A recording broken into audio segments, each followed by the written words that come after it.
Sometimes, the truth waiting at the end of the road is nothing like what you fear, and nothing like what you expect. For days, the village lived under a cloud of whispers, rumors, half-truths, and shadows that followed Diep wherever she walked. People said one thing, letters said another, and Diep's heart heard something else entirely. All she knew was this: whatever was waiting for her at the end of today would change everything. Because when a woman stands at the border with a suitcase in her hand, a baby in her belly, and a name she refuses to stop calling, fate has only two choices: bring her the truth she fears the most, or the miracle she never saw coming. And today, you're about to witness which one it chose. And if this story touches your heart, even just a little, I hope you'll consider subscribing to our small channel. Your support helps this series continue, and it truly means the world to us. The evening settled over the village like a blanket of soft ash. Shadows stretched across the yard, long and tired, as if even the earth was holding its breath. Inside the small house, Diep folded the last shirt and tucked it into her worn canvas bag. The zipper shook slightly in her trembling hands. She paused, letting her palm rest over the gentle curve of her pregnancy. Her voice cracked as she whispered, "Baby, stay strong for me. We're going to find your father." Her husband. James wasn't just someone she loved. He was the man she had promised her life to. Their wedding still felt so recent. The vows, the laughter, the trembling hands holding hers. She had never imagined she'd be preparing a suitcase to cross the border alone to look for him. Just as she reached for the door, a motorcycle engine roared into the yard. Dawn barked wildly, sprinting back and forth. Diep hurried outside, heart hammering painfully against her ribs. A young man skidded the bike to a stop. Dust covered his shirt, sweat dripping from his forehead. He practically jumped off the seat. "Miss Diep, there's news. News from the border." Diep's stomach turned cold. The man thrust a crushed piece of paper into her hands. Her fingers trembled violently as she opened it. Only one line. "A Vietnamese man named James has been admitted to the provincial hospital. Identity unknown." Her vision blurred. The ground rocked under her feet. "It might not be him," the man added quickly, grabbing her before she fell. "They're not sure, Miss Diep. It could be a mistake." But the panic had already flooded her chest, drowning every steady breath. The baby kicked, sudden, frightened. Diep pressed a hand against her belly, sinking to her knees. "I have to go," she whispered. "He's my husband. He can't be alone." The young man hesitated, glancing nervously at her pregnant belly. "Miss Diep, the road is long, and with your condition, there is no road harder than not knowing whether my husband is alive." Her voice held no anger, only an aching truth. The next morning, fog covered the village roads like a gray veil. Diep walked slowly toward the bus station, pulling her small suitcase behind her. The wheels wobbled over rocks and potholes, but she kept going. Knee clung tightly to her hand. Her eyes were swollen and red. "Auntie Diep, you promise you'll come home?" she sniffled. Diep knelt and cupped the child's cheek. "I promise, sweetheart. And when I return, your Uncle James will return with me." Nee's lips quivered. "Please tell him I miss him every day." "I will," Diep whispered. Mrs. Huyen hurried over from the neighboring house, her face pale with worry. "You can't travel alone, child. You're carrying his baby. Let someone go with you." "I have to go," Dip said softly. He's my husband. If he's hurt, he needs me. There was no argument left after that. Dip gave Nee one last tight hug before stepping onto the bus. The door shut with a heavy final thud. Through the window, she saw Nee crying into Mrs. Huyen's arms, small shoulders shaking with fear. The journey was long and unforgiving. The bus rattled as it climbed the narrow roads toward the border. Each bump sent a jolt of pain into Dip's lower abdomen. She pressed a hand against her side, breathing through it. An old widow sitting beside her noticed the trembling. "Child, are you all right?" she asked gently. Dip nodded weakly. "I will be, once I find my husband." "Husband?" the old woman repeated softly. "Then you must go, no matter what it takes. A wife's heart always knows where her man should return to." Tears gathered in Dip's eyes, but she kept them from falling.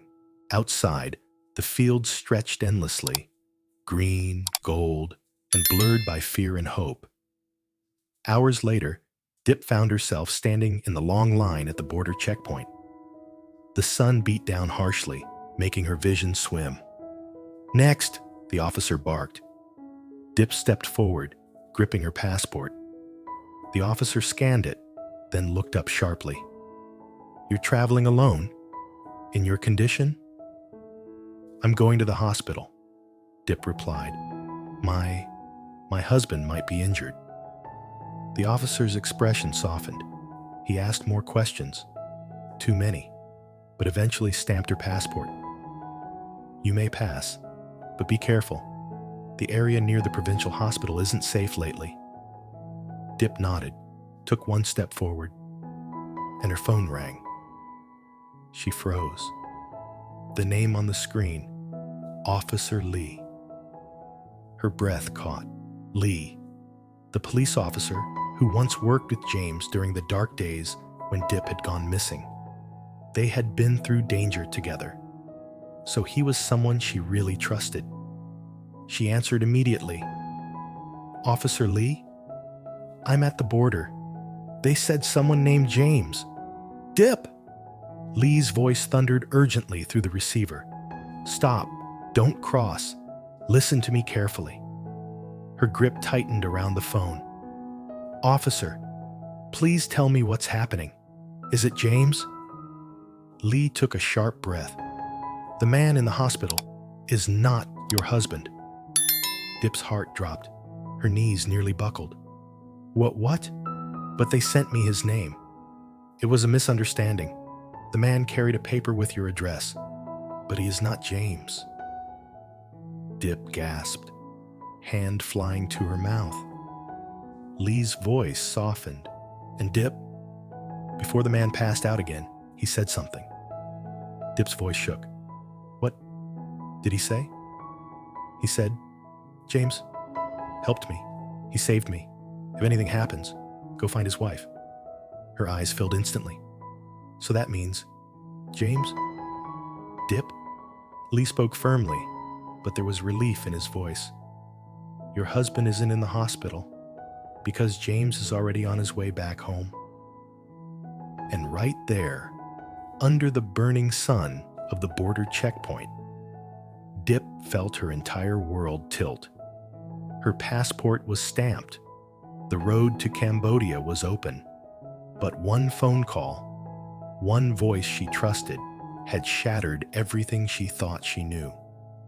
If the man in that hospital wasn't James, then who was he? Who used James's name? And why? And more importantly, where is her husband now? Part 1 ends here. But Dip's journey is only just beginning. Tomorrow's episode will reveal the truth that Officer Lee has been chasing and the danger Dip never saw coming.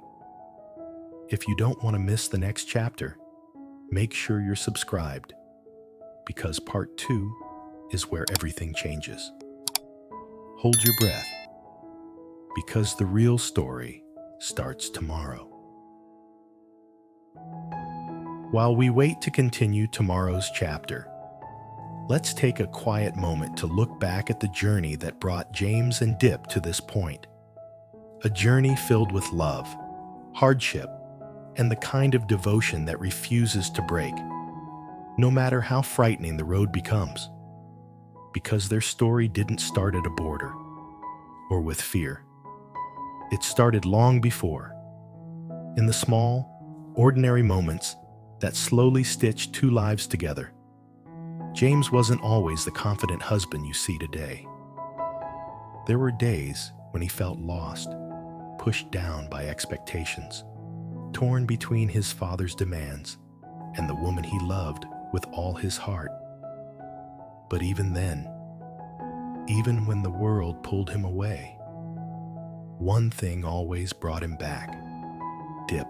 And Diep, soft, quiet, strong in ways she never admitted, became his anchor without even trying. She didn't need money or promises or grand gestures. All she ever offered him was sincerity. And sometimes, sincerity is the hardest thing to find. Remember their early days? The shy glances.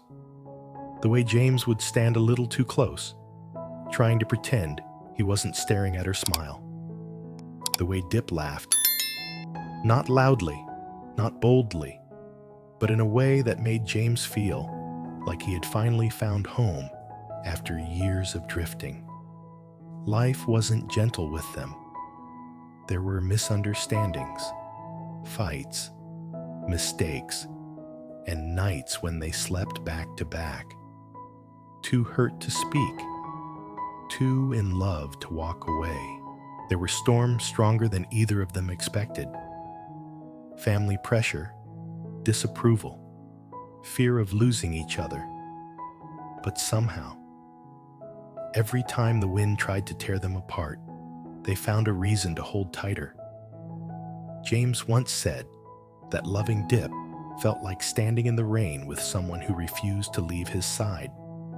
And Diep, who had never asked for anything except honesty, finally believed she deserved the kind of love that stayed. Then came the turning point, the moment their lives intertwined forever. The night James held Nee in his arms, the way Diep watched him, her eyes soft, as if seeing a version of James she had hoped for but never dared to expect. The quiet promise in the air that he would protect this little family with everything he had. And he did, time after time, even when it meant standing against his own father, even when it meant walking away from comfort, from wealth, from a life already planned for him. He didn't care, because to James, nothing mattered more than Diep and the tiny heartbeat growing inside her belly. They fought hard for that happiness, worked for it, bled for it. Every smile they shared hid battles the world never saw. Every embrace carried the weight of days spent apart, wondering if love would be enough. And love, somehow, always was. That's why today hurts so much. Why the fear in Diep's eyes cuts deeper than words.